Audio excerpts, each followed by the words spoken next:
Koukám, že máš pořád moje dudy. Jsou tu na odhánění nezvaných hostů. Na to přece dudy nepotřebuješ. Co tady děláš, Sone? Tohle byl náš sen, pamatuješ? Motýlek nástroj.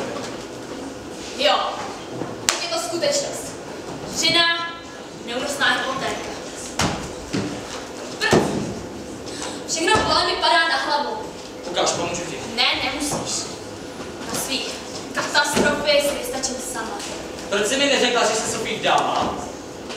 Myslím, že ti do toho nic není. Proč se chce usadit tady a vdát se tady na ostrově? Být tebou taky řeknu, ať si neužít. Je to chytrá holka. Jo, já vím. Abys věděl, moje dcera má svou nohu. Jo, to je vidět. To je vidět. Ale je tak mladá. Já vím. A ví vůbec, co doopravdy chce. Myslím, že tak trochu chce, abys věděla, že ti tu nechce nechávat samotnou. Je fakt hodná. Co jsi to řekl? Dono, mám 2 dospělé děti a vím, že je to nechat je žít vlastní život. Kdyby Sofie věděla, že to zvládneš sama, nemyslíš, že bych chtěla něco pro sebe nového? Tak hele, já si vystačím, i když ti to tak možná nepřijde, každý ráno děkuju Bohu za to, že nemusím od nějakého chlapa v přechodu poslouchat rády do života. Na to nejsem zvědavá. Jsem svobodná a volná. Čas odvál, ty asi nejlíp víš. Snažím se být ti blíž, ty ale spouštíš bříž. Proč skončil ten vztah náš, to je mimo mé chápání. Bylo to nádherné, bylo to tak něžné.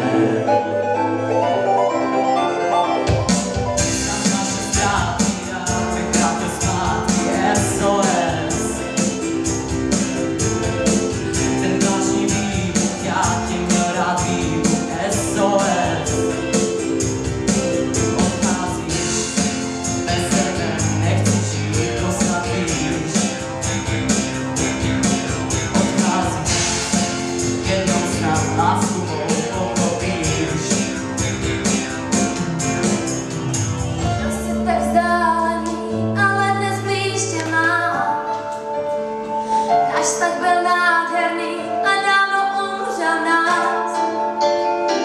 Věř mi, že já jsem zkoušela, snad mi to uvěříš. Zachránit krásný vztah, dosáhnout příměří. Ten náš rozkrátný nejde vrátit zpátky SOS.